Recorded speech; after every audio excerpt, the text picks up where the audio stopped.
Sejam bem-vindos a mais um episódio do Denso, no nosso modo podcast.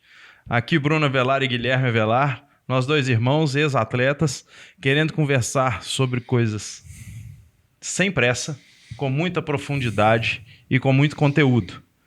Boa noite, sigam a gente aqui, vou aproveitar e já anunciar os canais, tá? Instagram, Denso, @Denso e YouTube, denso.hub.oficial. Eu sou o Guilherme, mais uma vez seja bem-vindo. A gente, tirando qualquer romantismo de histórias, a gente não trabalha com life hacks, a gente trabalha sempre com a história mais profunda, a história mais real, e hoje é mais uma dessas que a gente traz aqui. Então eu queria já introduzir o nosso convidado, fazendo uma pergunta que eu acho que, espero que ele não tenha recebido essa pergunta ainda. Teófilo Laborne, ex-atleta olímpico, atual consultor, já foi dirigente, trabalha com esporte para o esporte e pelo esporte para a sociedade. Mas queria te fazer uma pergunta, Theo, já vou aproveitar para te chamar assim. Queria que você se definisse e contasse um pouco um resumo da sua história sem mencionar a palavra natação.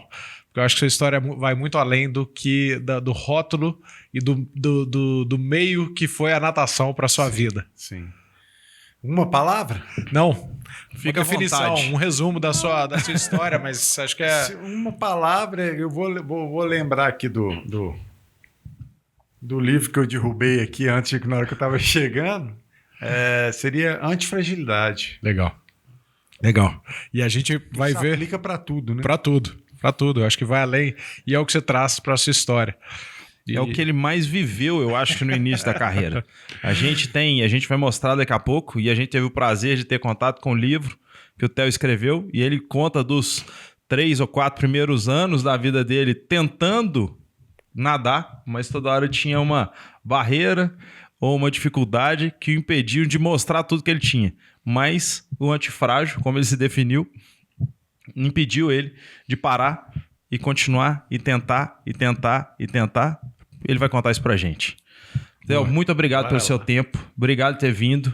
E vamos gostar pra caramba da história que a gente já sabe um pedacinho, mas a gente quer saber mais detalhe aí, contada pelo dono dela. Contar a história comigo mesmo. O pessoal já me apelidou de Forrest Gump do Pão de Queijo. História que não acaba mais. Viu? Mas vocês estão com tempo aí, gente? Estamos com tempo. Tá tranquilo. E o que não der tempo nesse, em breve nós vamos ter... É um bom motivo para marcar outro. Theo, mas eu queria começar, eu acho que todo mundo tem, se a gente pega a história do Tiger Woods, é uma história que ele mostra o talento dele com 4 anos de idade, o pai aproveita daquilo, alavanca e segue para o sucesso que foi. Quando a gente olha outras histórias, essas histórias são muito contadas, mas elas são daqueles caras da exceção, da exceção, da exceção. E quando eu li seu livro, a gente olha a sua história, ela me parece muito mais com 90% da Vila Olímpica de uma Olimpíada. E eu queria que você trouxesse pra gente um pouco como é que a natação começou, e principalmente, eu acho que tem um exemplo interessantíssimo do seu livro, quanto custou chegar até o seu primeiro brasileiro de natação. Que essa pra mim foi um negócio complicado, complexo, né? Mas fica à vontade. Complexo. A minha história com a natação, ela começa... A primeira coisa é que eu simplesmente nunca gostei de nadar, né? Então eu detestava nadar. O mais engraçado é a tranquilidade que ele fala isso e o ponto que ele chegou. Mas vai lá. Mas é a mais pura verdade, cara. Eu ia nadar obrigado pela minha mãe, né? Minha mãe me obrigava a nadar. Porque eu era muito, né, assim, falando abertamente, eu era muito ruim. Mas muito ruim mesmo. E eu tinha dificuldades, né, assim, de motoras, vamos falar assim, porque eu acho que dos estirões que eu tinha, né, quando em fase de crescimento, então eu não conseguia, eu acho que a musculatura não acompanhava o crescimento do osso, e a mudança de centro de gravidade, todo aquele negócio. Então, cara, eu tropeçava em mim mesmo, né? Assim, eu caía sozinho, eu era muito desengonçado. Então, andar era difícil, cara. Imagina nadar, né? Então, por isso que eu tinha, assim, aversão à natação. Detestava nadar. Mas a minha mãe era muito persistente também, né? E aí não tinha jeito, né? Comecei com 7 anos e fui nadando ali até os 9. E aí, com 9 anos, começou, né? Os testes. Os testes de resiliência. Assim, logo cedo, né? Com 9 aninhos, o negócio já ficou complexo pro meu lado. Né?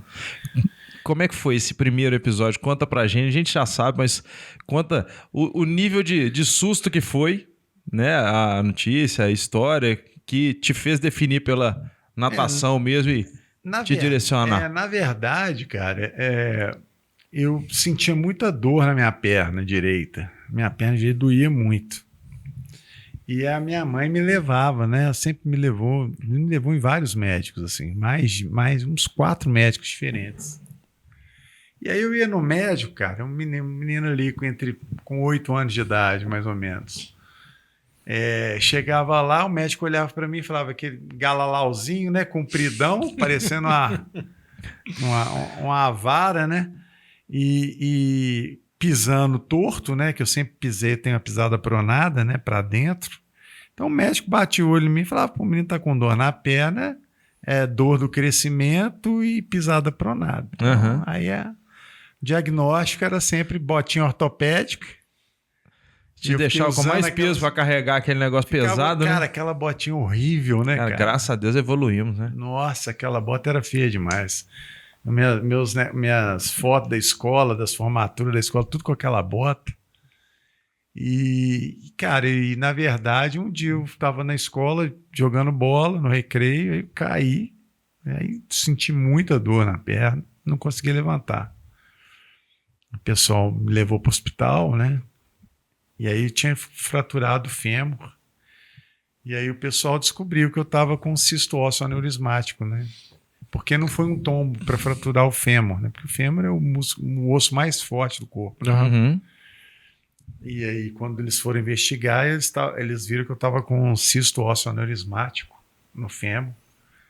E aí o cisto é um câncer que vai comendo o osso por dentro, né? E vai deixando o osso oco, né? Então meu fêmur estava oco. Quando eu caí, esmigalhou. Graças à natação, não foi uma fratura exposta, que teria sido uma fratura exposta se eu não tivesse já há 2 anos fazendo natação. E aí aquela coisa, né? Ainda bem que a minha mãe foi brava, né? E decidida e me deixou na natação, porque se eu não teria sido uma fratura exposta e ao mesmo tempo, se eu não tivesse caído, a gente não ia descobrir o cisto. E aí, possivelmente, se demorasse um pouco mais de tempo ali naquela situação, talvez eu não conseguisse recuperar a perna, né? Talvez teria que fazer uma amputação da perna. E desse ponto, você começou a ser... Eu imagino que, pelo que eu vejo na fisioterapia, que a gente estuda, eu imagino que os médicos devem ter sugerido tirar impacto, seu esporte de impacto, nessa fase logo após. Eu fiquei 6 meses engessado, da barriga para baixo, uma perna inteira e a outra até a metade, com cabo de vassoura no meio. Uma tecnologia incrível. Para separar elas, né? Para deixar assim abertas. Com um buraco. Assim. Sim. Quando criança quebra o fêmur, tem que fazer isso. Né? É o jeito de segurar. 6 meses. E aí minha mãe foi doadora de osso para mim. Da bacia, né? Tirou o osso da bacia da minha mãe para pôr na minha perna. Mãe é mãe, né, cara? Não, e o que me chamou a atenção é que essa cirurgia, ela não foi de cara um sucesso, né? Assim, como é que foi o processo aqui? Parece que você teve que passar algumas fases, né? A cirurgia, ela foi feita a cirurgia, colocou um enxerto, aí colocou uma placa de metal de fora a fora, uma platina para segurar o enxerto. E eu fiquei com esse negócio. Depois dos 6 meses, cara, é um terror, né? Tirar o gesso. Uhum. Fiquei 6 meses com gesso, foi terrível. Cara. Mas na hora que passou e tirou, piorou dói mais tudo, ainda. né? Dói tudo, A pra perna mexer, a fica perna tá fraca. Vira um braço, uma né? tripinha toda atrofiada. O joelho fica mais largo que a Cabeludo. coxa, né? É. O joelho fininho e mais largo É? comparado com a Sim. coxa. Então é um negócio assim, ruim de ver, sabe? E aí é um tempo de fisioterapia. Primeiro eu ficava na banheira, e minha mãe me colocava na banheira que tinha lá em casa, para a pele voltar Isso. ao normal, porque a pele também fica toda esquisita, escurece, É. cabeludo. Então uma perninha, um fiapo cabeludo e a outra perninha sem cabelo nenhum. Uhum. Um trem muito esquisito, né? Ela não tem atrito com nada, né? Então a pele não troca de pele. Tanto a pele morta fica ali e vai acumulando, né? E aí fica uma sensação esquisita. E aí ficou sem movimento, não dava pra andar direito, né? Porque você imaginava que você ia tirar o gesso e começar a andar, né? Sem Não chance. Aí eu demorei um bom tempo para ficar em pé com muleta, né? E aí quando eu comecei a andar com muleta, aí eu comecei a voltar para o Minas para fazer a fisioterapia na água. Uhum. Entrar na água e tentar Começar quebrar a se lá movimentar as fibroses, né? é. Quando você comenta o Minas, é o Minas Tênis Clube, que é onde você começou a treinar aos natação, 7 anos aos ali 7 na anos. natação. E aí você começou a voltar para ele. Voltei para Entendi. Minas. E aí eu voltava, eu lá com a minha muletinha, né? E cara, o meu treinador na época, acho que ele ficou falou assim, pô, com compaixão, né? A Sensibilizado palavra, ali. sensibilizado. Olhou, que menino todo estrupiado. Já era ruim antes de quebrar a perna. Agora, então. Aí ele falou: vou ter que ajudar esse menino, né? Aí ele entrava comigo na piscina, cara. Ficava lá comigo, me ajudava e tal. E esse negócio fez uma diferença grande para mim, né? Porque foi a partir dali que eu comecei a gostar, né, daquele acolhimento do treinador e tal. Porque lá em casa, de certa forma, né, meus pais, né, meu pai era um cara mais bravo, assim, mais fechado, né? Então eu não tinha muita conexão com ele, assim. Entendi. E aí, quando o treinador me acolheu, se aproxima e cuida, né? Aquilo preencheu uma lacuna, né? Uhum. Que eu não tinha. E esse treinador te acompanhou por muito tempo? Por algum tempo, cara. Ele era o Gerson, né? Ele era carioca, né? Veio para o Minas. E aí eu treinei um tempo com ele. E depois ele foi para Juiz de Fora. Ficou lá no Clube Bom Pastor. Mas uns tempos atrás eu consegui reencontrá-lo, foi muito legal. Aí hoje a gente troca mensagem, tudo. Mandei o livro para ele. Legal pra Tem caramba. a foto dele lá no livro. E aí, em que momento que foi essa... Bom, voltei, me senti num ambiente melhor. O cara tá me mostrando que, de um jeito ou de outro, aqui é um ambiente seguro para eu poder me esforçar, errar, voltar. Em algum momento... Que horas que deu uma luzinha no fim do túnel que falou, pô, eu era ruim, eu machuquei, voltei pior. Que horas que deu um estalo e falou, opa, acho que tem alguma tendência virando aqui, cara, porque eu tô achando que eu tô começando a ficar bom nisso aqui. Quando foi cara, isso? Isso, assim, depois de um ano e meio, eu comecei a me equiparar com os atletas, né, da equipe, assim, mais de ponta, assim, chegar neles, né, que era muito longe a distância. E aí eu tive que parar rapidamente ali com no primeiro ano para fazer uma cirurgia para tirar aquela placa de metal, né, para não dar problema, porque a gente não sabia, né? Os médicos não sabiam se podia afetar o crescimento. Se ia dar alguma sequela, se ia dar diferença no tamanho da perna, né? No crescimento e tal. Se eu ia mancar ou não. A gente não sabia nada. Então ele fez essa cirurgia, aí foi uma cirurgia mais rápida, né? Parei pouco tempo, já voltei, pegando o ritmo, beleza e tal. Depois de um ano e meio, a minha mãe, um dia voltando do treino, falou: olha, meu filho, nós vamos ter que fazer a cirurgia de novo. Eu falei, uai, mas por quê? O tumor tinha voltado. Essa foi a terceira cirurgia ou foi a segunda? Se você contar com a cirurgia que fez de retirada, tirada é a terceira. Foi a terceira. Nossa. E aí era voltar do zero, né? E aí já tinha um enxerto artificial. Então, pelo menos salvou a Ela outra não bacia teve da que minha mãe. sofrer. Salvou uma bacia. Aham. Mas eu, cara, voltei tudo de novo. Cara, aí era o terror, né, Mesmo cara? tempo imobilizado, mesmo jeito, para depois ter o mesmo esforço de recuperação. Queria morrer, cara. Isso com 9 ou 10 já? Aí já tava Aí eu mais já pra tava frente, uns com 11, né? Uns 11, É. Ah, tá. Então, aí, dessa recuperação, deu vontade de novo de ser nadador? Aí, nessa recuperação, já foi um pouco mais fácil, porque pelo menos eu já sabia o caminho, né? Mas foi ruim, mas pelo menos eu já tinha Um uma norte ideia ali, do que, né? que vinha Do pela que você- frente. Isso. E aí, segui, cara. Não... Vou fazer o quê? Não tinha o que fazer, ué. Só tinha aquele caminho, o caminho tá ali, é né? esse aí, e vai embora. E aí, dali de um tempo pra frente, que a coisa melhorou. E aí eu fui recuperando mais rápido, treinando, e chegando mais próximo lá dos ponteiros da equipe.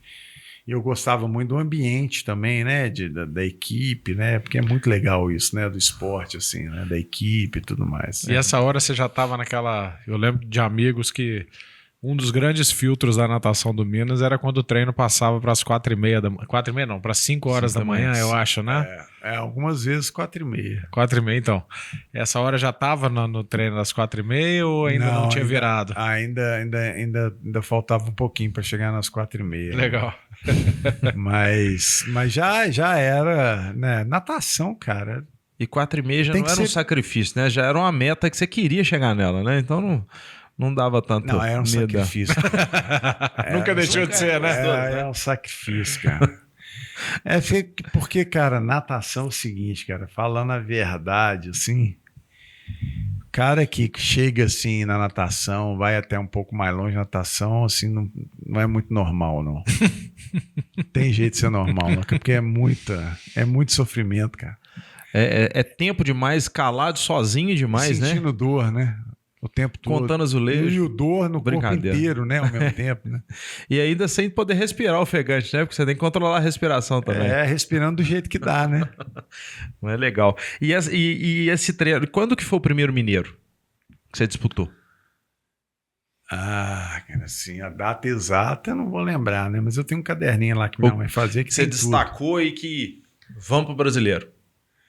Cara, aí é o seguinte, foi interessante isso que eu comecei a nadar os mineiros e fui melhorando até o dia que eu ganhei, né? Um mineiro. Uhum. E Qual quando- prova que você nadava? Nessa época eu nadava costas. Uhum. Propósito, acho que só você citou uma informação que passou batido, mas que seu livro é interessantíssimo. Queria só que você voltasse nela.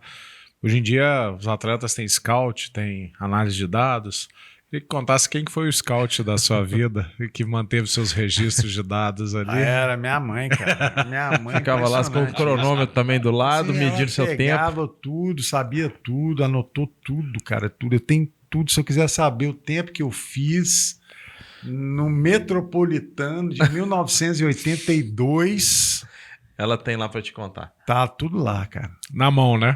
Anotado na mão. Anotado com a letra. Eu vi a dela. foto no livro, é impressionante, cara. A letra, tudo, tem tudo, Legal cara, demais. tudo. Tá tudo registrado É. lá.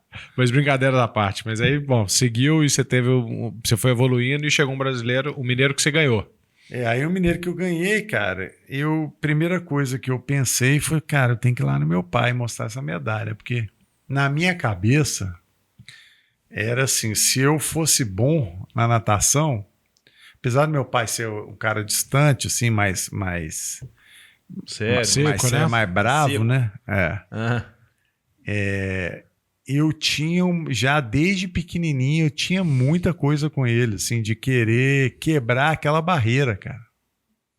Isso era um negócio que era muito importante para mim. Eu sentia muita necessidade disso.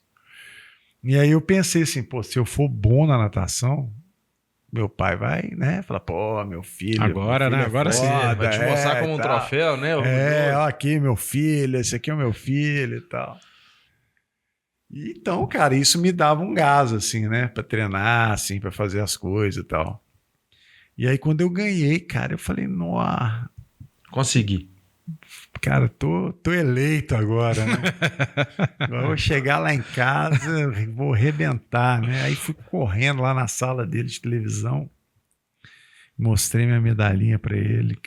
Eu falei, aqui, pai, eu sou campeão mineiro. Pô, campeão mineiro, né, cara? Depois daquela peleja do toda, né? perrengue, né, cara? Perrengue gigantesco.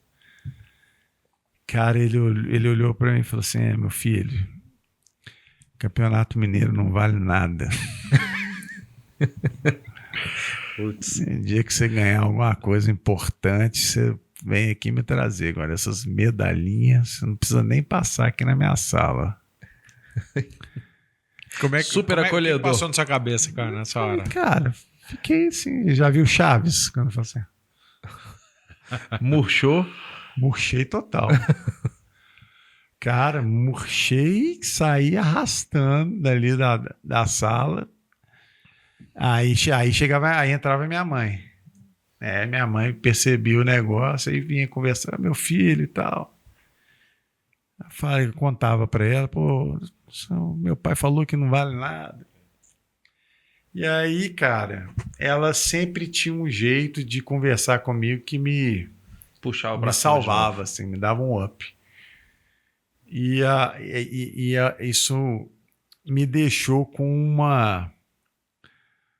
uma vibe assim, cara, se um mineiro não vale nada, então tem que treinar mais. Eu ficava com raiva, né? Então, mas serviu de gasolina aí, né, cara? Ou de combustível pra botar fogo, né? Um dos dois. Vamos ver como é que usa. E isso pra mim, esse é um negócio que funcionava bem comigo, assim, né? E você acha que seu pai fez isso por Intencional? desinteresse ou tinha uma intencionalidade ali de saber no seu funcionamento de estimular você a ser melhor? Ah, cara, depois de anos, né, mais velho, eu entendi que era uma motivação. Era intencional, né? Aham. Cara, legal. E é difícil hoje, se você for pensar que todo mundo fala em disciplina positiva, né? E é quase que manda aprender, né? Um comportamento desse no pai era Na quase... hora quando eu faço as palestras e tal, que eu vou contando a história, eu percebo, cara, claramente, assim, principalmente o as incômodo mulheres. das pessoas, né? Cara, eu vou contando, o pessoal fica indignado, eles querem acabar com meu pai, né? Mas Você aí, não pode... no final eu falo qual foi a perspectiva e tudo mais, aí o pessoal entende. E é um pouco isso, né, cara? Isso tem muito a ver com a questão da conexão, né, e da cooperação também, né? Porque a cooperação ela pode acontecer de várias formas diferentes, né? Então, muitas vezes a cobrança é uma forma de cooperação, né? Eu imagino que na sua carreira de atleta você já tenha passado em algum momento, seja de maneira provisória, preliminar ou fixa, como treinador de atletas, ou ainda que substituindo alguém por um período curto ali. Acontece muito com a vida de atleta. Cara, o professor faltou, você é o cara mais experiente ali, eu vou tentar ajudar. Mas eu acho que uma das coisas que me chama a atenção é que o que seu pai fez intencionalmente é muito um papel, às vezes, do treinador, né? Do cara que está ali do seu lado, de esse cara aqui é o cara que eu preciso falar baixo no ouvido dele e dar as orientações. Aquele outro ali, se eu não gritar e se eu não bater nas costas... É a leitura, exato. Esse cara não vai, ele não anda. E talvez ele sabia, pelo menos a sua personalidade, o que ia dar o melhor resultado, exatamente. Né? Meu pai foi o maior treinador de alta performance que eu tive. Eu imagino. Fala mais disso, cara. Disparado. Em que sentido? Assim, além desse exemplo prático, me dá outro exemplo aqui. Não, cara, é porque essa história... Ela se perpetuou até um recorde mundial, né? Até lá ele não dava crédito, não. Não, até o recorde mundial. Tá, vamos só fazer um paralelo, uma linha de tempo aqui. Chega lá. Você ganhou o Mineiro e aqui você chegou no recorde mundial. Para receber o primeiro abraço. Quais foram os degraus que você foi subindo aqui até chegar nisso? Cara, mas grandes marcos, né? Assim. Depois do Mineiro, né? Aí eu comecei a treinar para ir para o Brasileiro, consegui ir para o Brasileiro. Aí meu primeiro Brasileiro, no dia da viagem, Estourou umas feridas na minha testa, peguei catapora. Aí não podia encontrar com ninguém que podia passar pro resto da delegação. Não, peguei catapora, que a gente foi para Brasília num amistoso antes de ir pro Brasileiro, preparatório. Fiquei na casa de um menino lá e o irmão dele tava com catapora incubado. Entendeu? E o trem estourou na semana de viajar. Então os caras, todo mundo viajou e eu fiquei para trás, cara. E tava voando no Mineiro aqui. Não, eu tava indo pro meu primeiro brasileiro. Cara, o primeiro brasileiro, bicho. Devia ter uns 13 anos, né, cara? É igual o pirulito, assim, que você tira da boca do menino na hora do negócio. Aí minha mãe conversava e tal. E aí, não, meu filho, ano que vem tem outro brasileiro, não preocupa não. Aí você treinava mais um ano pro brasileiro e tal. Aí no outro ano eu fui pro brasileiro, mas aí escorreguei da arquibancada antes de nadar lá e caí, machuquei e não consegui nadar. Aí o outro fui refém de assalto, meu hotel foi assaltado 2 horas antes de nadar a final da prova que eu seria campeão brasileiro. Sim. Porque eu tinha nadado, tava bem demais, tinha classificado com o melhor tempo e quase bati o recorde brasileiro na eliminatória sem dar o máximo. Puta merda. Falei, cara, hoje ninguém Não ganha tem de como mim. tirar aqui, de não mim, tem né? como ganhar de mim, não. Aí veio o assalto. Tem. Não tem? Você vai Tem, ver que nós vamos sim. te mostrar. Tem sim. Aí, essa vez foi foda. Essa vez eu falei, minha mãe, eu falei, cara. Falei, acho que esse negócio de nadação não dá pra Esse mim. negócio não. de medalha não é pra mim, não. Esse negócio não vai dar pra mim, não, velho. Aí minha mãe, não, meu filho, olha que coisa boa, você podia ter morrido. Tá vivo aí e tal. Ano que vem tem brasileiro. Pô, foram 4 anos, cara. Até conseguir. Até conseguir. E nesse quarto, como é que foi?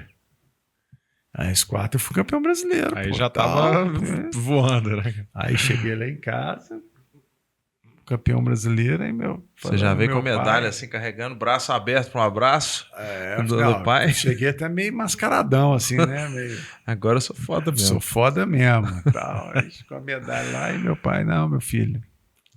Natação do Brasil é uma bosta. Ganhou de Não ninguém. vale nada. Não vale nada. É bom que depois você mostrou com quem que você nadou que era alguma coisa, né? Uai. Mas Pra ele não era. aí eu, cara, e foi nessa, até no Mundial. Quando eu cheguei no Mundial, aí ele tava jantando de noite. E, cara, nem no Mundial não teve. Né? Eu não vou nem contar, não, para não dar spoiler do livro, como é que foi a história, assim, mas ele se rendeu, mas de uma forma meio. Tímida, né? Meio en passant, assim, sabe? Aham. Mas no fundo você sabia que Que já tava orgulhoso. Tava delirando. Né? E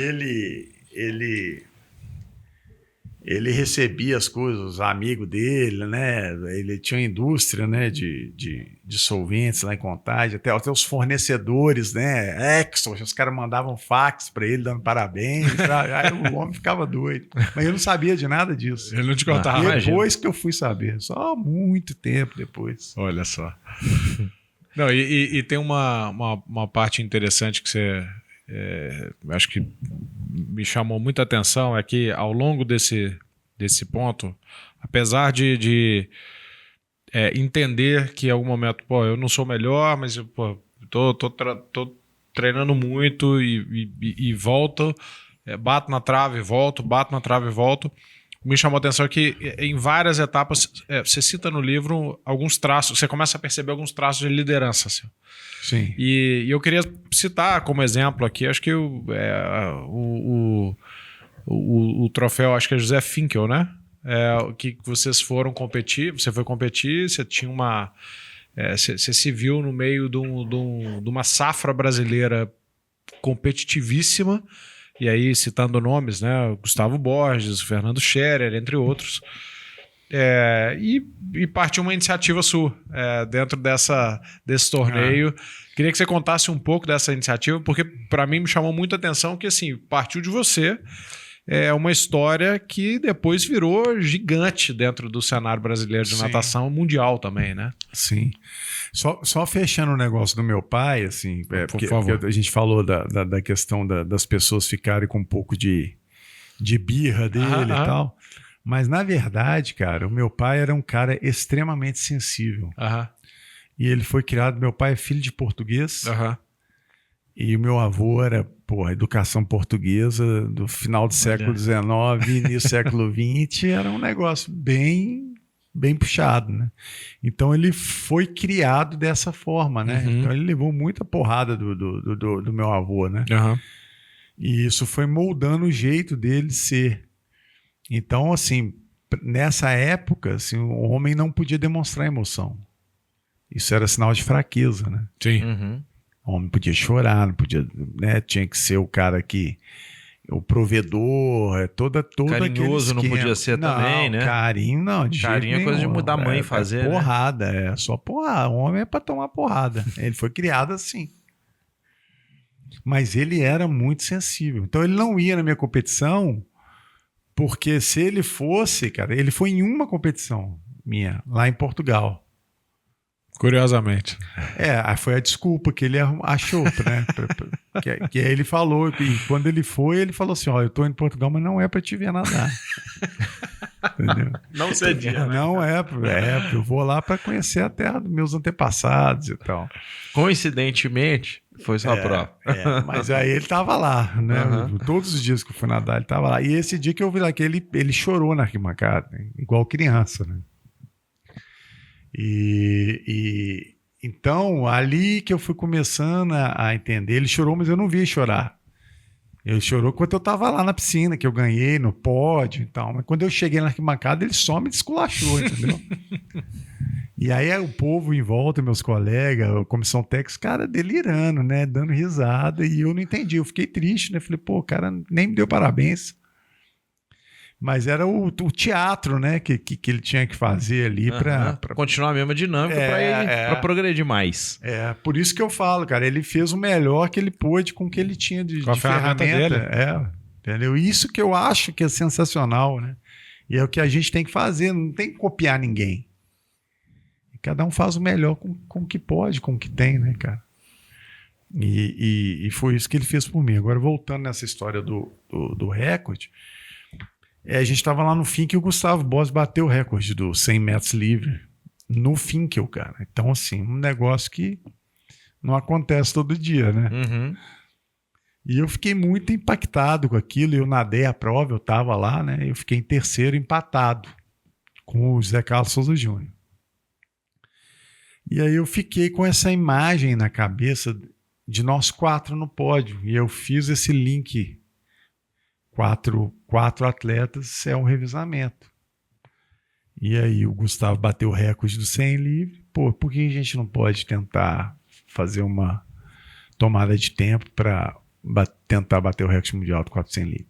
Que é uma ideia imbecil, assim, né? Num primeiro momento. Assim, né? Simplória e... Mas uma ótima oportunidade de causar uma lesão nos 4, né? Por sobrecarga. Ou você acha que não era tanto assim pelo volume? Cara, assim, eu acho assim, foi um negócio tão... natural, assim, né? Cara, assim... Sentindo que tava inteiro, dava pra fazer mesmo, né? Não quer dizer nada, assim, o fato do cara bater o recorde mundial não quer dizer que o revezamento vai conseguir bater o recorde, porque, são coisas completamente diferentes. Mas eu fiquei naquele negócio, comecei a fazer conta e tal, e aí eu percebi que se a gente fizesse as passagens próximas da perfeição, a gente teria uma chance, assim, real, dificílima, mas real de fazer. E aí eu fiz todo esse movimento ali de convencer os caras a tentar, depois a confederação, de montar uma estrutura para fazer aquilo, porque a gente não podia competir junto no brasileiro, porque cada um era de um clube diferente. Então tinha que ser uma coisa diferente, extra, no final. E aí, para variar, deu tudo errado também, nesse ínterim de fazer isso acontecer. O Xuxa não podia, já tinha viagem marcada. E aí eu enchi o saco do cara até ele desmarcar o negócio, entendeu? E aí no dia do negócio choveu e falei, cara, nós estamos perdidos, vai ter que nadar sozinho, chovendo, sem ninguém. Vai ser Sim, que você fala de plateia, vibrando ali. É, porque assim, era para ser no último dia da competição, e aí não dava para ser no último dia. Podia fazer no meio da semana. No meio da semana não ia ter ninguém, cara. Aí no meio da semana, além de não ter ninguém, daí choveu e fez frio. Assim, um caos, né, cara? Tudo dando errado. Mas a gente chegou lá na hora e tava tudo... Cara, tinha mais gente lá nesse meio de semana chovendo do que na competição. No final da competição. Que loucura. Aí isso foi a gasolina azul, né? Falei, pô, todo mundo tá aqui debaixo de chuva pra ver a gente nadar, agora nós vamos ter que bater o recorde. E nós batemos o recorde por 3 centésimos. Caramba. Eu lembro, eu não sei. Primeiro recorde mundial da história da natação brasileira por equipes. Como é que chamava o russo que ganhava, que disputava direto? Popov. Eu lembro de uma Olimpíada, você está falando de 3 centésimos, que ele nadava com a unha grande. Não sei se isso foi a primeira vez. E aí fizeram um estudo lá que falava que isso aí poderia dar 2 centésimos de vantagem para ele. Sim. E o recorde foi 3, né? Sim. Uma unha e meia. Todo mundo com um pouquinho, Com um pouquinho de unha lá funcionou. Mas foi nessa hora aí que vocês formaram o quarteto aí, que seguiu em frente, então. E aí dali a gente foi pro Mundial 6 meses depois. Lá no Mundial a gente rebateu o recorde e fomos campeões mundiais. Que loucura. E quando chegou em casa, eu fico ansioso, né? com essa... Brasil, Estados Unidos, Rússia. Só aquela grande época, né? potência que vocês bateram, né? E depois de pegar a medalha, eu tenho certeza que foi bom. Mas em casa, chegava, tinha um abração lá pra te receber, depois do recorde mundial, depois do... Nada, cara. Eu cheguei em Confins, cara, tinha o carro de corpo de bombeiro, teve uma carreata de Confins até no Minas, você acredita? Seu pai na hora que viu isso aí, você falou, para com essa palhaçada. Não, ele nem ficava sabendo, nem ia. Cara, carreata, cara. Cheguei em casa só de noite. Que legal. Que legal, velho. Viver isso deve ter sido legal demais. É. E aí, quando eu cheguei em casa de noite só, ele falou... eu vou contar, né? Porque eu não consigo. Aí ele jantando lá, o bicho não me deu a menor trela, cara. Eu em pé na frente dele, parado, olhando pra ele nem tinha um. Aí eu tirei a medalha e joguei no prato dele. Em cima do feijão, sujei a camisa dele de feijão. Eu tava podendo ali, né? Aí ele virou pra mim e falou assim, meu filho, agora você me fudeu. E foi isso. Falei, beleza. Obrigado. Consegui. Pronto, agora eu posso até parar. Tá resolvido o meu problema. Cara, melhor do que um abraço, né? Essa frase. Por essa situação. Pô, tudo que você queria escutar a vida inteira. Agora você me fudeu mais libertador que eu escutei em toda a minha vida. Cara, tirei uma bigorna da minha cabeça. Da sua cabeça. E eu queria entrar num ponto agora que, assim, imagino que você seguiu por mais alguns anos e em algum momento, obviamente, você viu, como qualquer atleta vê, você começa a entender que, bom, estamos chegando na reta talvez final ali do meu desempenho, tem que começar a planejar. Você teve algum planejamento para encerrar a sua carreira e quando ele começou, assim? Ele começou na hora que aconteceu alguma coisa física, ele começou bastante antes, você foi planejado nesse sentido? Como é que foi seu caminho na hora que você entendeu o seguinte, olha, a partir de provavelmente daqui a X meses eu provavelmente não sou mais atleta. E agora? Como é que vai ser minha vida? Como é que foi como é que passou isso? Não foi nada disso. Eu fico brincando que o meu próximo livro que eu vou escrever vai ser sobre transição de carreira, tipo assim, o que você não pode fazer. Todos os erros, tudo que é errado. Você quer pontuar bem ali. Eu fui excelente em fazer tudo errado. É mesmo? Mas aí você partiu para estudar alguma coisa? Você foi para uma faculdade formal? Cara, como é que foi isso? Para começar, eu falhei, né? Eu era campeão mundial e recurso mundial. Em 93. Uhum. Então, 96, em Atlanta, seria a Olimpíada que a gente ia ser medalhista. Cara, aquela medalha olímpica era um negócio que eu queria muito, assim, sabe? Eu falava, na época, eu troco todas as minhas medalhas por uma medalha olímpica. Uhum. E eu não... Acabou que em Atlanta eu nem consegui ir para a Olimpíada. Uhum. E aí eu perdi, hoje, olhando para trás, eu vejo que eu perdi para mim mesmo. Né? Eu perdi para as coleiras do ego. Pós 93? As armadilhas do sucesso, coleiras do ego. Tem um monte de nome bonito para isso, né? Mas eu gosto de coleira do ego porque a analogia é perfeita, né? Aham. Porque o nosso ego coloca a gente numa coleira, né? Sim. E é impressionante como a gente trava total, né? Isso aconteceu comigo, né? Muito alvoroço, né? Muito mimo, né? Muita mídia, muita coisa. Muito desvio de atenção, né? Muito desvio. E você começa a se achar, né, Claro. cara? Ali, 20 anos de idade, no topo, né? Assim, recordista mundial.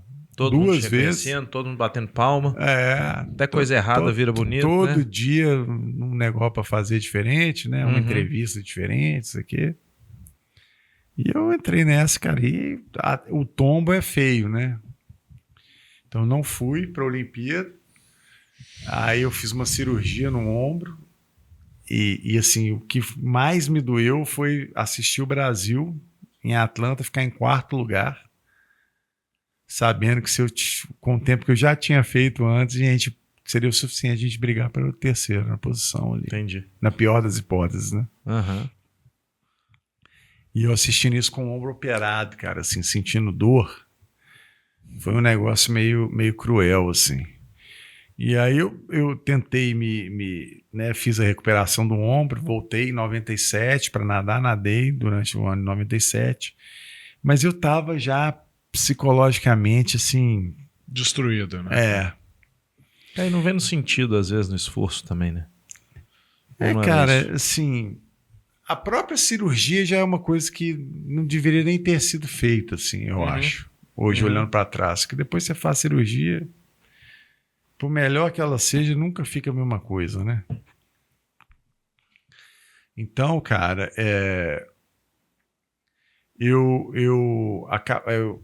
eu falei, você quer saber, bicho? Em 98 eu falei, não vou parar. E aí eu fiz simplesmente a coisa mais simples que eu podia ter feito. E sem preparação nenhuma, nada. Eu falei, cara, parei de nadar, vou trabalhar lá na empresa do meu pai. Sou o filho mais velho. E meu pai sempre percebi que tinha essa expectativa dele, né? Esse fato de eu estar na natação e ter feito outras coisas, era uma coisa que, de certa forma, ali, eu era o único que não estava ali dentro ali daquela coisa do controle ali, do poder do negócio, né? E aí, quando eu resolvi ir para lá, cara, foi outra fase interessante assim da minha vida, porque eu cheguei lá na empresa e, cara, o primeiro dia que eu cheguei lá, eu entrei na sala dele, ele olhou para mim e falou assim, agora acabou a Disneylândia. Falei, porra, Disneylândia, né, cara? E aí, cara, comecei a trabalhar lá no galpão, enchendo tambor de 200 litros de solvente, assim, né? Quer dizer, um dia eu tava no pôster da Capricho, no outro dia eu tava enchendo lá os tambores. É um negócio meio distante, né? Mas cara, como eu sempre, né? Isso não ia desistir por causa dessas coisas. E eu entendi um pouco da estratégia também, né? Que não sei nada da empresa, tem que começar de onde ela começou mesmo, de onde mais simples possível. Tem que aprender tudo para fazer. E eu fui fazendo isso, e aí aquele mesmo joguinho que ele fazia comigo na natação, ele começou a fazer na empresa. Só que na empresa, cara, eu não conseguia dar resposta. Porque aquele negócio lá, bicho, não tinha nada a ver comigo. Assim, nada. E como eu tinha aquela relação conturbada com ele, nesse sentido assim de tentar atender as expectativas, e eu não conseguia atender, aquilo ia me destruindo, cara. Uhum. E aí eu comecei a entrar numa depressão, assim, numa melancolia brutal, assim. E parei de fazer atividade física total, continuei comendo como se estivesse treinando para a Olimpíada. E aí virou uma bomba relógio o negócio. Uhum. E aí você começa a beber, né, e tal, acrescenta ali um álcool agora, porque já não nadava mais, então agora pode beber, né? Antes você não bebia? Bebia muito em coisas esporádicas, porque a natação você fica ali naquele regrado, aí na hora que você vai para aquela competição, aí o negócio explode, né? Uhum. E as festas, né, dos O pós-Olimpíadas, Uhum. pós-competição, é um negócio bem bravo, assim. Mas aí agora ficou uma coisa recorrente, né? E aí eu ganhei 40 quilos, né, assim, rápido. E fui entrando num buraco difícil de sair. Até que um dia eu fiquei 6 anos nessa situação. Sedentário e deprimido, cara. Aquela depressão do síndrome do Fantástico, né? Domingo, quando começa a música do Fantástico, dá vontade de morrer, cara. E começar o negócio tudo de novo. E ali, cara, chegou uma hora que eu percebi que se eu não tomasse uma atitude, algo ruim, grave, muito ruim ia acontecer comigo mesmo, assim. E aí eu tive que tomar coragem para enfrentar lá meu pai de novo, né? E meu pai era sempre imprevisível, cara. E aí eu achando que ia ser um negócio, foi completamente outro, assim. Eu falei, ó, isso aqui para mim não dá mais, tal, tem que fazer outra coisa. E na minha cabeça, eu tava tão doente que na minha cabeça, eu falei, cara, a única coisa que eu sei fazer é nadar. Então eu vou voltar a nadar. Só que eu já tava com 31 anos. E isso ali no início dos anos 2000, 31 anos, cara, já era completamente idoso para natação. Fora de cogitação. Quase obsoleto ali, né, cara? Não, totalmente. Não, isso um cara de 31 anos que tivesse bem. Uhum. Que tava em ritmo de treino normal. Agora, 31 anos, depois de ficar 6 anos parado com 40 quilos a mais... Recuperar isso tudo é quase perder meio corpo de nadador, né? Mas eu falei, cara, é isso que eu vou fazer. E aí, ao mesmo tempo, eu falei assim, eu vou voltar a nadar. Isso era 2003. Eu vou voltar a nadar e em 2004 eu vou para a Olimpíada de Atenas.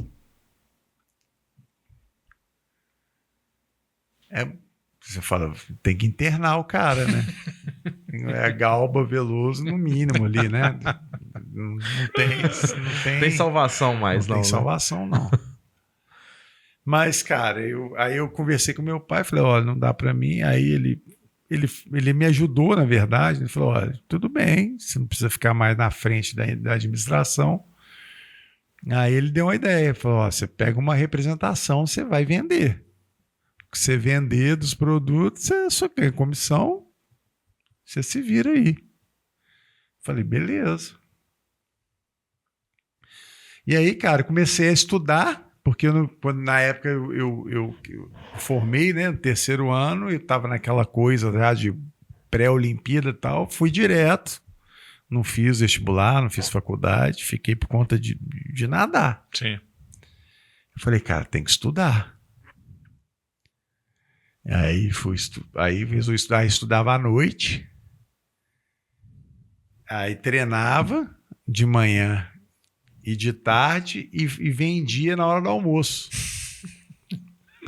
Cara, aí eu comecei a treinar escondido numa academia particular com um colega, né, o Vinícius Wilson, que treinou comigo e depois estudou, né, fiz educação física, virou treinador. Eu pedi para ele, cara, você pode me treinar e tal. Aí ele me ajudou, aí a gente treinei 6 meses na academia. Até eu ficar apresentável para chegar lá no Minas, né? E depois eu fui pro Minas e continuei fazendo a preparação física com ele, treinando no Minas. Porque se eu chegasse no Minas lá de cara, desse jeito o pessoal ia... Fechar a porta de cara, né? É. E aí consegui, cara. Eu fui treinar no Minas, fui fazendo esse ritmo maluco, né? E aí no semestre da seletiva eu tranquei a faculdade 6 meses, para pelo menos dormir cedo, né? Uhum. E fui pra seletiva olímpica, cara. E eu fiquei... Eu precisava estar o quarto tempo do revisamento 4x200, eu fiquei em quinto por 20 centésimos. Mas foi uma meta impossível. Quase possível, né? Quase bati. Aquilo ali foi quando eu consegui realmente encerrar. Internalizar ali. E falar, pô, deu. então eu vi que... Hoje, olhando para trás, assim, eu acho que isso foi mais difícil fazer do que bater o recorde mundial. Total. Com certeza deve ter sido, porque já tava. Você teve que mudar hábito, mudar sua vida toda de novo, né? Não, e o estado que eu tava, cara. Era vencer tudo. No livro, Lisa. Mas eu para mim, quando eu escuto isso, para mim a maior dificuldade que eu percebo que possa ter passado, pelo menos na minha leitura, é a luta dentro da sua cabeça, cara. Como é que... relembrar, o contexto era todo diferente, mas você remetia sempre a um resultado da época que você teve um crescimento linear. Mas essa é a doença da competição. Você lembra sempre do melhor resultado. Isso é patológico, cara. Você fala, cara, eu não conseguia me enxergar fazendo mais nada.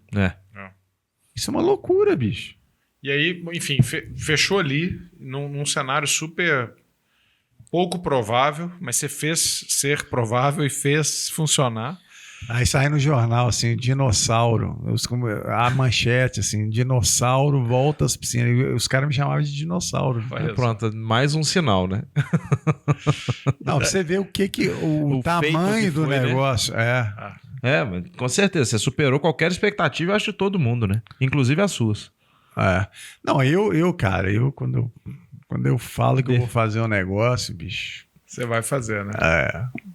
E daí em diante, que caminho que você tomou, enfim? Aí as coisas começam quando você reage, né? E entra num caminho e se propõe a fazer um caminho, as portas vão se abrindo, né? Então, depois de 2004, da Olimpíada, eu recebi um convite para trabalhar na Secretaria de Esportes do Estado, né? Fizemos um trabalho legal lá e depois eu acabei sendo convidado lá para ir para o Minas. Como dirigente? Como gerente, E da natação, saiu da natação, foi para negócios na empresa do seu pai, voltou para natação, estudou um período, imagino que se formou lá na faculdade. E depois teve esse episódio em 2004, terminou a faculdade. Quando é que você começou a ver esse novo caminho hoje de palestras? O que foi se encaminhando dessa perseverança, dessa resiliência, dessa luta por resultado que hoje você faz esse trabalho legal, motiva as pessoas a ter, eu acho que ter o mesmo ímpeto, a ter o mesmo disciplina. Essa história é legal, porque é o seguinte, quando eu comecei primeiro lá na Secretaria de Esportes, depois eu fui para o Minas, eu ainda tinha um perfil de liderança ali na gestão muito parecido ainda com a coisa do atleta, sabe? E isso, no século XXI, né, é um negócio que não funciona mais, né? Aquela coisa mais aguerrida e tal. E assim, eu não tinha muita... Na parte da gestão, eu não conseguia me conectar direito assim, com a equipe. Porque na minha cabeça, assim, a gente é muita coisa da alta performance, você não entende que a pessoa tem um tempo diferente, né? Às vezes você tem expectativa, você pede para fazer uma coisa, se aquele negócio se aquilo não for feito do jeito que você falou, no prazo que você falou, eu sou filho de seu Ferreira, né? E aí, cara, aquele negócio tava em mim, assim, muito... né? Forte, né? Muito forte e tal. E isso não funciona, né, cara? Não funciona. Uhum. Então eu fui ali tentativas e erros e acertos, até eu entender um tipo de liderança diferente, né? Que chama liderança interempática. E eu comecei a estudar esses negócios e em 2017 a gente vai ficando mais velho, né, cara? A gente vai começando a buscar mais lucidez, assim, de entender como é que eu cheguei até aqui, né, e tal. E especialmente no meu caso, como teve muitas dificuldades, muitas questões diferentes, por que será que tudo comigo é difícil, né, e tal. Daí você vai começando a montar um quebra-cabeça, entender. E eu fui percebendo que mesmo fazendo um esporte individual, né, de altíssima performance individual, esse negócio da conexão, da cooperação sempre estava presente na minha vida de várias formas diferentes. E eu comecei a mergulhar mais nisso, estudar isso de forma, sabe, fiz muitos cursos, muita coisa, estudei muito e comecei a aplicar isso. Isso começou em 2017.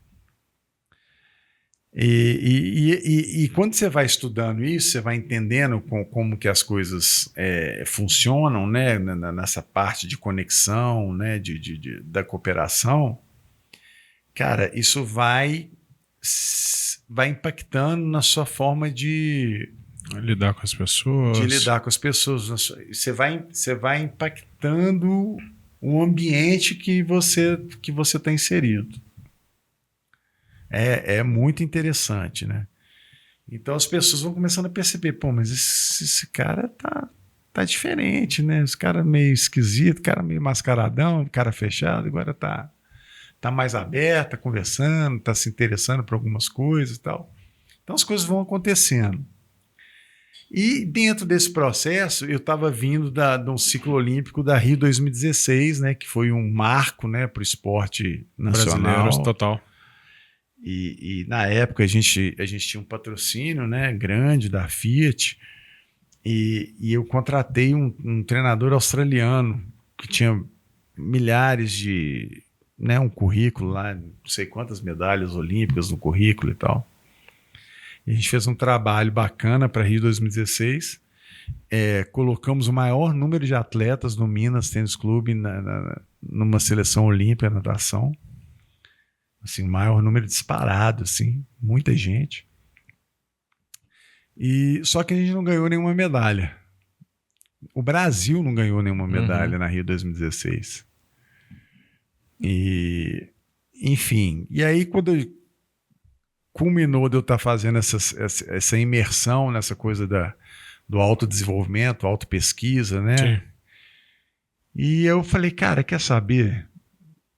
Não é isso, tem que mudar. E aí, em 2017, eu trouxe um treinador que chama Sérgio Marques. Esse cara, ele nunca tinha sido head coach de nenhuma equipe grande no Brasil.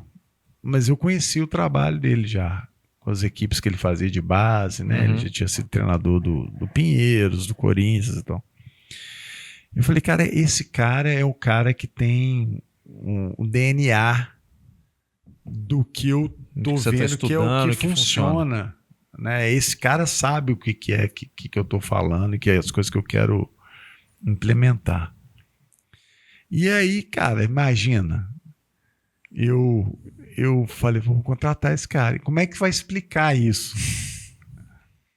Eu quase perdi o emprego, né? Saí do australiano que tinha não sei quantas medalhas. Do australiano lá, não ganhou nada, e agora você vai trazer um cara que ninguém ouviu falar, ninguém conhece direito e tal, para ser o head coach do Minas. Pirou, né? Você vê que esse negócio do Galba Veloso ronda a minha vida direto, né? Esse cara tá coitado, tá delirando. Mas eu bati o pé, cara. Falei, não, é esse cara. E começamos a fazer o trabalho com esse cara. É um trabalho que era totalmente dentro dessa coisa da conexão, começando pelo número de atletas da equipe muito maior do que em outras equipes, e aí como a gente fazia atividades ali que conectavam o time de uma forma absurda, cara.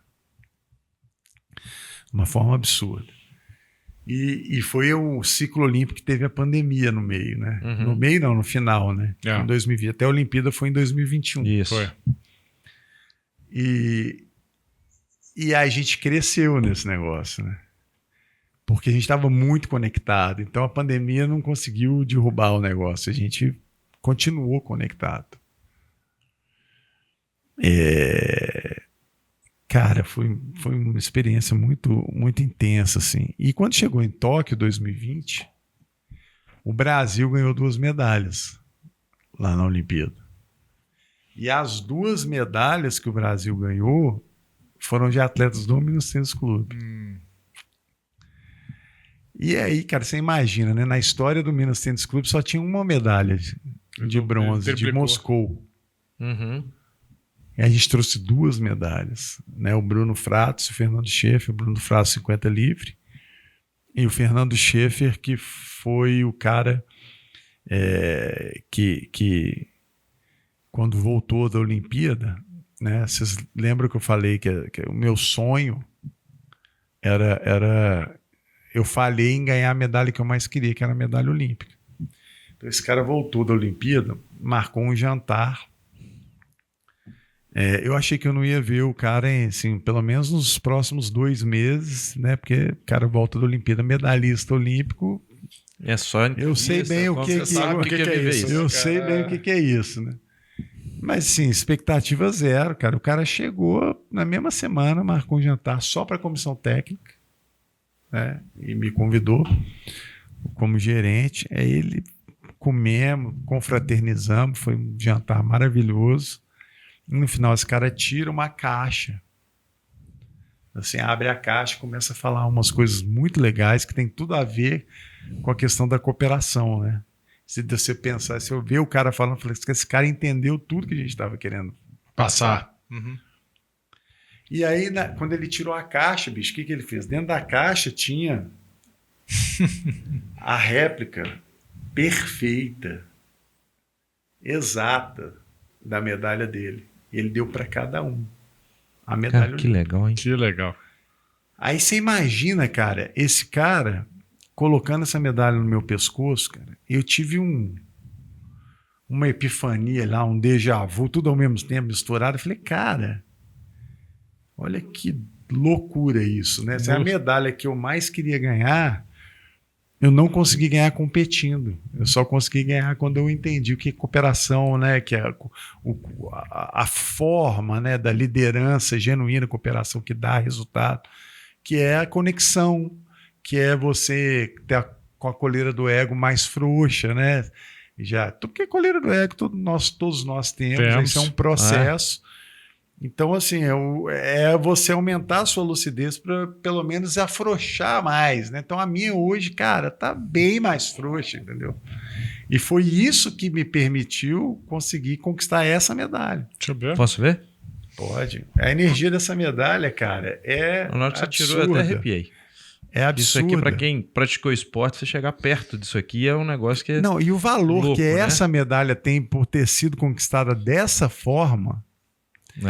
O simbolismo que tem por trás disso é um negócio muito impactante.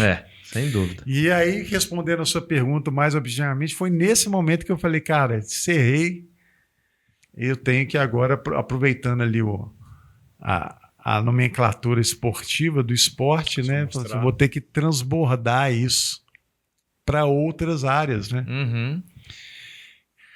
Então, cara, a minha vida hoje toda tem a cooperação, né? De uma forma ou de outra, né? Então, seja fazendo esse trabalho, as palestras, os treinamentos nas empresas, seja no instituto, né? Que eu abri um instituto e a gente faz. Conta isso pra gente, trabalho. que é legal a ideia. É porque, cara, eu tive acesso a uma informação que me impactou muito, cara. Eu não sabia disso. A morte por afogamento é o que mais mata crianças no mundo. Não só no Brasil, mas no mundo. Uhum. Então, crianças de até 9 anos de idade é o que mais mata. Eu falei, cara, ninguém fala disso. Os meninos, as crianças estão morrendo. Aí a gente é pai de crianças, a mais velha dos nossos filhos tem 6 anos, cara. Então... Estamos vivendo essa época aí de risco. Exatamente essa época, botaram eles para esporte. Tem que botar para aprender a nadar, cara. Ah. E aí eu tive essa ideia, falei, vou montar um instituto, fazer um projeto para poder fazer, chama alfabetização aquática. Então a alfabetização aquática a gente ensina as crianças a ter essa vivência aquática, a nadar, mas não tem o objetivo de formar campeões. Nosso objetivo é salvar vidas. Então, quanto mais crianças passarem por essa experiência, crianças em vulnerabilidade social, né? Porque a natação é um esporte muito difícil, né? Muito elitizado, assim. A estrutura não tem. Em Belo Horizonte não tem uma piscina pública. É um absurdo, né? Nós estamos fazendo projeto em Congonhas. Congonhas tem 10 piscinas lá no parque. Mesmo. Mesmo. Então, cara, tudo que eu faço hoje tem esse porque foi o que eu aprendi nessa história toda. Desde as confusões lá na época da natação, no meu relacionamento familiar com meu pai, com minha mãe, as várias facetas da cooperação, né, como ela pode acontecer. E eu percebi, cara, que isso é o que dá resultado. Sim. E que tudo que a gente faz na nossa vida, cara, se não tem um coletivo ali, fica faltando alguma coisa, sabe? Se só um tá buscando subir só um, destacar só um. Não é isso, cara. Não é isso. É. Entendeu? E é porque tá todo mundo querendo bater recorde mundial, ser o melhor, tudo achando que é isso que vai trazer a felicidade. Mas a felicidade não tá ali, cara. Muito antes, pelo contrário. Você pode olhar. Todos esses atletas e eu tô incluído, né? Que chegam num nível desse, cara, os caras passam aperto. Cara, mas sabe, assim, esse nível, né? A gente vê isso aí, a gente vive isso na empresa, em trabalho, todo mundo que quer subir rápido demais, ou que chega no topo. O atleta do topo não é uma pessoa normal, né? Você tem que fazer coisas anormais, coisas fora da curva e coisas que vão te sobrecarregar de alguma forma. Então trazem um desequilíbrio e buscar se reequilibrar, igual você está falando, de se sentir mais um no meio da multidão, se sentir mais um no mesmo, é difícil, né? De voltar para isso, que foi o que você passou. Cara, mas o equilíbrio tem que ser alcançado rápido de novo, né? Essa é a ilusão, né? Que gera toda essa patologia, seja no esporte, seja no mundo corporativo. É a ilusão. Porque a conexão, a felicidade real tá aqui, cara. Olha só, eu ganhei a medalha que eu mais queria, de uma forma assim que, cara... Nunca teria imaginado, né? Exato. E assim, é um aumento de lucidez e de autocognição. Porque você vai estudar desde a época lá. Vocês já leram aquele livro o Sapiens? Não li. Não. Esse livro é sensacional. Depois já vi algumas entrevistas com o Yuri, mas não... esse livro é muito bom.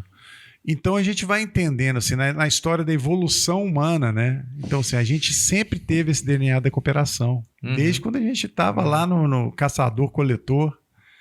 E aí no meio do caminho, a competitividade surgiu, né? Aí começa, né, a agricultura e tal, e aí a gente começa a se destacar pelo fato de a gente conseguir acreditar em algo intangível, que as outras espécies não conseguem fazer isso.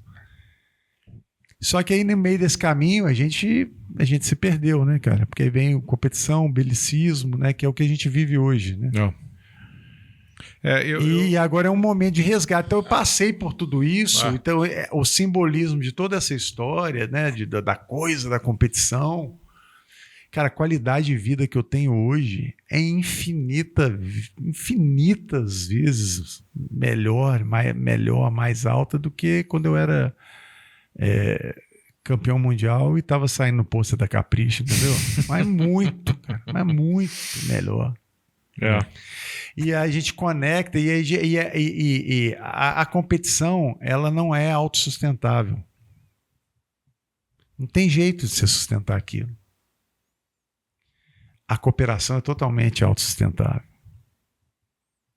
Cara, interessante. Porque é você vai se realizando no outro, na conquista do outro. Você faz parte da conquista do outro. Então não é sobre mim, não sou eu batendo recorde mundial. É quantas pessoas a gente conseguiu ajudar naquele trabalho, no instituto, quantas vidas você está impactando ali. Uhum.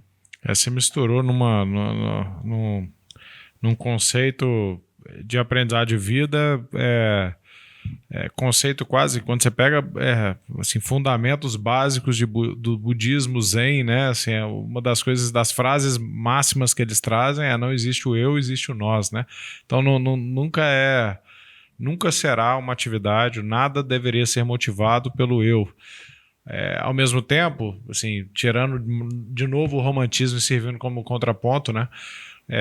A sua conclusão e a sua epifania nesse momento só foi possível, claro, porque você passou por um caminho extremo de competição. Faz parte do processo evolutivo. Isso aí.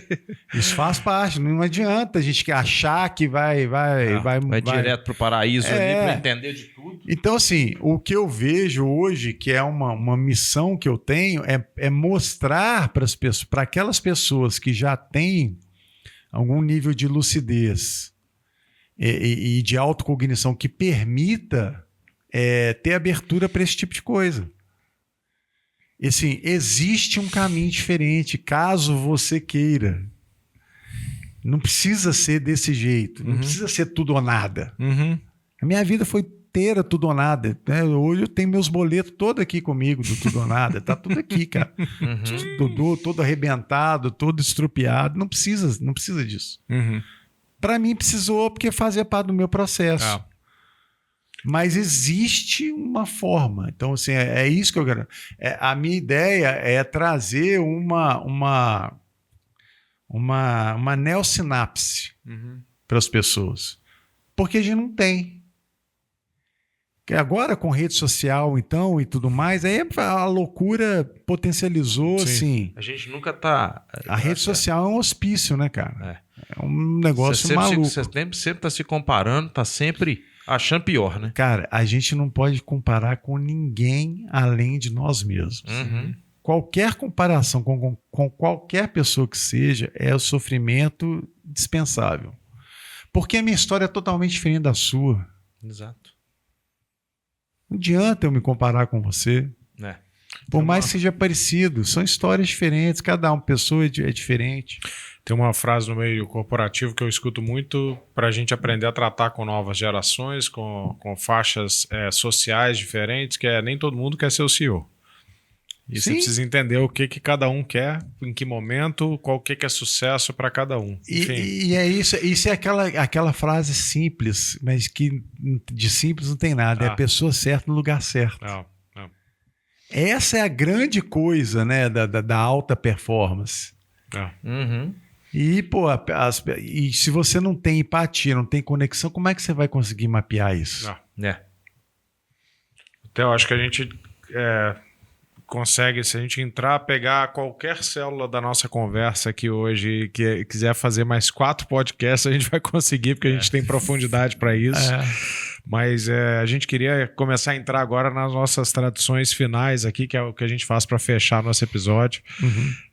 Mas assim, eu tenho assim, por hábito, né, só recapitular um pouco do que foi essa sessão riquíssima aqui pra gente, e espero que para você também tenha sido, mas pra gente, assim, uma história que começa quase que por obrigação, passa por consciência de, cara, que eu não sou o melhor e tô longe de ser, e vem desafio atrás de desafio te desafiando e te colocando obstáculos para falar, cara, você não vai vir para cá, você não vai vir para cá, e você insiste, vai e consegue isso dentro da família, dentro da saúde, e bate num recorde olímpico. Até a música, né? Que a gente não conseguiu falar. A gente não conseguiu e vai virar pro próximo e bate na música. E é um pedacinho legal, né? Que tem pra contar também. Vivência pra caramba também. Muita coisa. O meu currículo musical é melhor que o meu currículo acadêmico.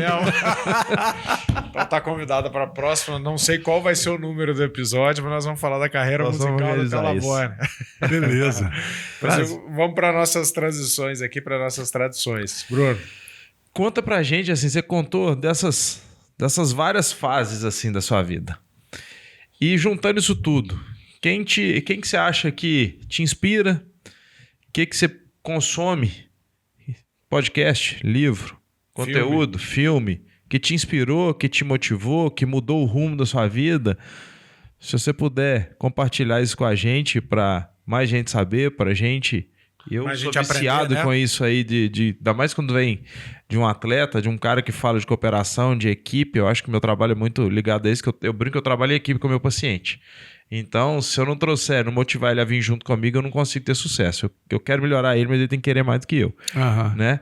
Quem te inspira? Ou o que te inspira? O que me inspira? Cara, assim, tem um filme que eu gosto, que, assim, que tem uma coisa interessante, assim, que me chamou muita atenção, é o Forrest Gump mesmo, né? Até que o pessoal brinca comigo, né? Que eu sou o Forrest Gump do pão de queijo. Mas se você aprofundar ali, você vai pescar muita coisa dessas coisas que a gente falou aqui, né? Ali naquele filme, né? Um pouco da questão da ingenuidade, como ele conseguia fazer coisas onde ele passava, ele fazia bem, né? né? E ele tinha resultado também, né? Sim. Era o básico bem feito sempre, né, cara? E esse filme é um filme, assim, que eu acho bacana. Tem vários, né? Mas esse é um bem emblemático, assim. E livros, cara, tem muita coisa boa também. Mas, assim, os livros que mais me impactaram mesmo, quando eu li, foram livros de uma ciência que chama Conscienciologia. Tem um livro que chama Nossa Evolução, que traz aí sobre uma questão, assim, dessa questão da recuperação de lucidez, né, de autocognição, que a gente expande através desse paradigma aí, que chama paradigma consciencial. Né, que tem a nossa consciência como centro ali e a gente vai estudando essa questão evolutiva, assim. Show. E, Theo, quem pode estar na sua cadeira aí que você queria escutar um pouco e queria que a gente extraísse dele um pouquinho do que a gente extraiu de você aqui? Você recomenda? Tem um cara muito bacana, um amigão nosso, é o Thiago Vinhal. Thiago Vinhal. Cara, nós vamos fazer um post. Vamos fazer o hashtag Vem Vinhal. E ele, vai ter cara, que vir. É muita gente falando dele. E o cara é legal mesmo. Eu conheci ele na época de faculdade, tinha uma turma em comum. E aí a gente conviveu. E é um cara que ele mexe com o ambiente, né? Ele é alegre. Ele é alto astral, de uma energia boa. É legal mesmo. Eu tenho a minha frase, meu bordão é: essa vida é boa demais, né? Porque sempre essa vida é boa demais, mas não é fácil, né? Sim. Então sempre quando dava coisa errada, essa vida é boa demais. Isso e o dele é o Let's Push, né? Let's Push. E você nada com o pessoal lá no Minas de madrugada? Hoje? Não faço nem perto. Cara. Mas agora eu tô voltando a nadar, cara. Agora eu tô gostando de nadar de novo. Né? Tô nadando. Que ele vai lá de madrugada, né? Tem a turma da madruga lá que ele de vez em quando dá uma passada lá. É tudo doido, né? Eu nadei lá um tempo também. Né? Eu falei, não, gente, vocês estão... Passado da conta. Não, queimando a vela pelas duas pontas. Não. Já gastei, filho. Eu quero durar agora mais 40 anos, no mínimo, para fazer as coisas que eu tenho que fazer ainda. Boa. E nós temos uma última, que é o autógrafo do atleta que vem aqui. Coisa chique. Olha só.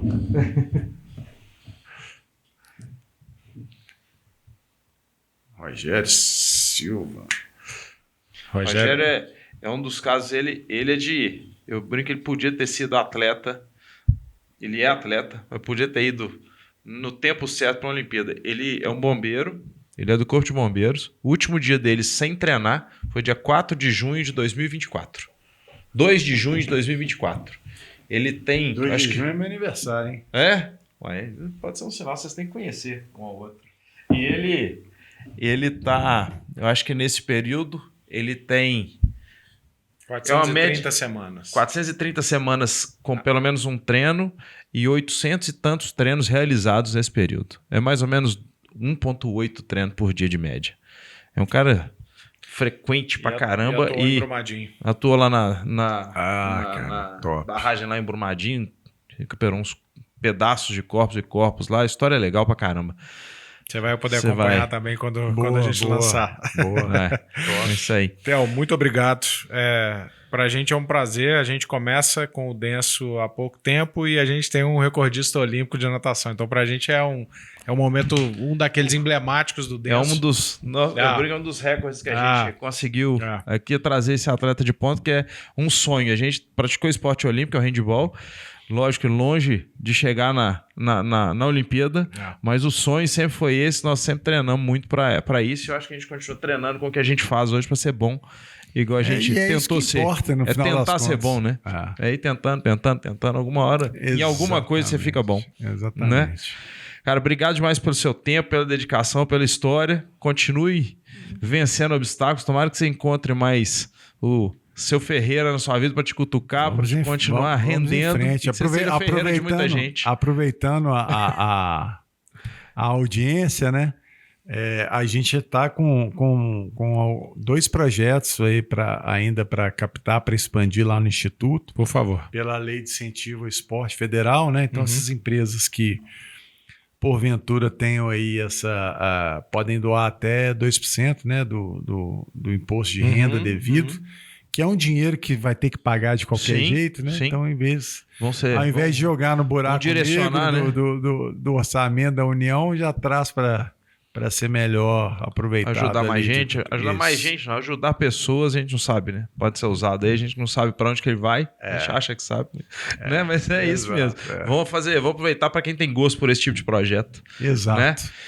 Muito bom. Gente, muito obrigado. Tá? Nos sigam de novo. Vou lembrar de novo. @denso.hub e no YouTube denso.hub.oficial, tá? Até o próximo episódio. Obrigado de novo pela audiência. Curtam, compartilhem e mandam para quem gosta de esporte, para quem gosta de história boa. Último lembrete, tudo ou nada. As vendas em breve, o link vai estar na nossa descrição e o canal para se adquirir o livro do Theo. Eu já li, tem muita surpresa para além da sessão que a gente teve aqui. Um abraço.